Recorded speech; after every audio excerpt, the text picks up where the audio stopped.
नमस्ते दोस्तों, आज हम एक्सप्लोर करेंगे ब्रिटिश इंडिया के जुडिशल सिस्टम के डेवलपमेंट का दूसरा हिस्सा।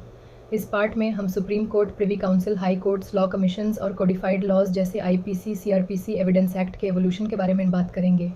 साथ ही हम देखेंगे हिंदू और मुस्लिम पर्सनल लॉज का डेवलपमेंट ब्रिटिश एरा में कैसे हुआ। चलिए शुरू करते हैं एक और ज्ञान से भरे सफ़र के साथ। वेन सुप्रीम कोर्ट और प्रेसिडेंसी टाउन्स में जुडिशल सिस्टम का विकास। ब्रिटिशर्स ने रियलाइज़ किया कि एक स्ट्रक्चर्ड जुडिशल सिस्टम की ज़रूरत है, जिसके लिए मेयर्स कोर्ट्स को हटाकर सुप्रीम कोर्ट बनाई गई। Regulating act 1773। इस एक्ट के तहत 1754 में कलकत्ता में supreme court of judicature establish हुआ। ये कोर्ट चीफ जस्टिस और 3 जजेस के साथ बना जो ब्रिटिश क्राउन द्वारा अपॉइंट किए जाते थे। ये ईस्ट इंडिया कंपनी से अलग था और किंग के अथॉरिटी का प्रतिनिधित्व करता था। जुरिस्डिक्शन, इस कोर्ट के पास सिविल, क्रिमिनल, एडमिरल्टी, समुद्रिक कानून और एक्लेसियास्टिकल धार्मिक कानून जुरिस्डिक्शन था, लेकिन इसका इंडियन सब्जेक्ट्स पे भी जुरिस्डिक्शन होने से कई प्रॉब्लम्स हुई। Famous cases. Patna case court के जुरिस्डिक्शन के मिसूसे को हाईलाइट किया। नंद कुमार केस 1775। नंद कुमार को फॉर्जरी के लिए फांसी दी गई, जिसे अनफेयर माना गया क्योंकि कोर्ट ने इंडियन कस्टम्स को इग्नोर किया। बाद के कोर्ट्स मद्रास 18 और बॉम्बे 1833 में भी सुप्रीम कोर्ट्स इस्टेब्लिश किए गए। 2. प्राइवी काउंसिल का रोल। प्रिवी काउंसिल ब्रिटेन का हाईएस्ट कोर्ट था, जहां से इंडिया के कॉलोनियल कोर्ट्स के अपील्स जाते थे। Judicial Committee of the Privy Council JCPC 1833। ये बॉडी इंडिया से जाने वाले अपील्स को सुनने के लिए बनी थी। इनके जजमेंट्स फाइनल और बाइंडिंग होते थे। इम्पैक्ट, लॉज को यूनिफॉर्म बनाया, प्रॉपर्टी और इनहेरिटेंस जैसे कॉम्प्लेक्स मैटर्स में क्लैरिटी दी, कमर्शियल और कॉन्स्टिट्यूशनल लॉ के डेवलपमेंट में अहम रोल निभाया। लेगेसी, इंडिपेंडेंस के बाद भी इंडियन कोर्ट्स JCPC के डिसीजंस को रिफ़र करते रहे जब तक सुप्रीम कोर्ट फुली फंक्शनल नहीं हुआ 1950 में। 3. हाई कोर्ट्स का इस्टेब्लिशमेंट 1861।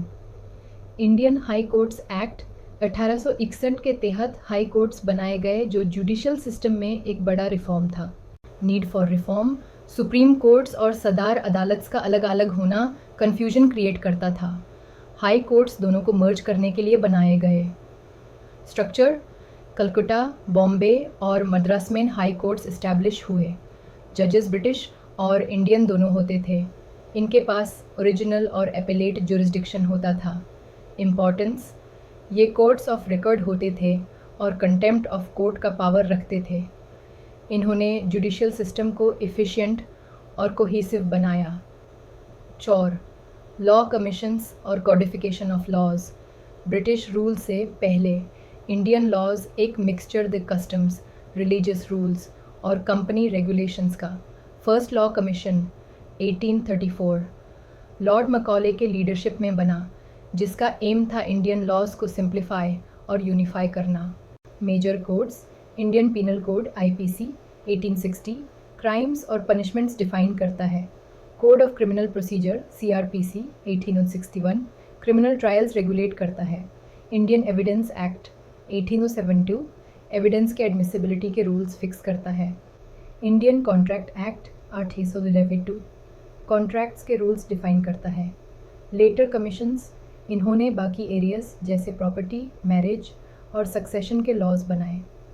फ़ायदा, लीगल अनसर्टेनिटी दूर हुई, सबके लिए इक्वालिटी बिफोर लॉ प्रमोट हुई, कोर्ट डिसीजंस प्रेडिक्टेबल बन गए।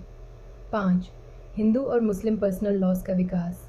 ब्रिटिशर्स ने पर्सनल लॉज में ज़्यादा इंटरफेरेंस नहीं किया ताकि रिलीजियस सेंटिमेंट्स हर्ट ना हो।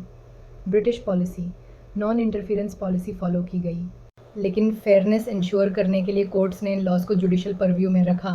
हिंदू लॉ मनुस्मृति, मितकशारा और दयाभागा पर बेस्ड था। इनहेरिटेंस, मैरिज और अडॉप्शन जैसे मैटर्स में अप्लाई होता था। पहले पंडित्स के इंटरप्रिटेशंस लिए जाते थे, बाद में ट्रांसलेटेड टेक्स्ट और प्रेसिडेंट्स का यूज़ हुआ। मुस्लिम लॉ कुरान, हदीस, इजमा और क़ियास पर बेस्ड था। निकाह, तलाक, मेंटेनेंस और सक्सेशन में अप्लाई होता था। काजिस और मुफ्तिस ब्रिटिश जजेस को गाइड करते थे।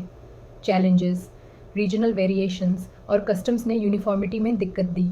प्रोसीजरल लॉज कोडिफाई हुए पर सब्सटेंटिव पर्सनल लॉज रिटेन किए गए। कंक्लूजन, इस पीरियड में ब्रिटिश रूल ने इंडियन लीगल सिस्टम को स्ट्रक्चर्ड, कोडिफाइड और मॉडर्न बनाया।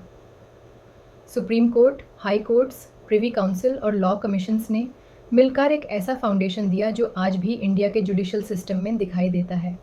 पर्सनल लॉज को लार्जली रिस्पेक्ट किया गया, जिसे कॉलोनियल गवर्नेंस और लोकल कल्चर के बीच बैलेंस बना रहा। तो दोस्तों, ये था part 2 of legal history of India. अगर आपको ये वीडियो इन्फॉर्मेटिव लगा हो तो लाइक, शेयर और सब्सक्राइब ज़रूर करें। अगले पार्ट में और भी जुडिशल रिफॉर्म्स और कॉन्स्टिट्यूशनल डेवलपमेंट्स एक्सप्लोर करेंगे। मिलते हैं नेक्स्ट वीडियो में, तब तक के लिए जय हिंद।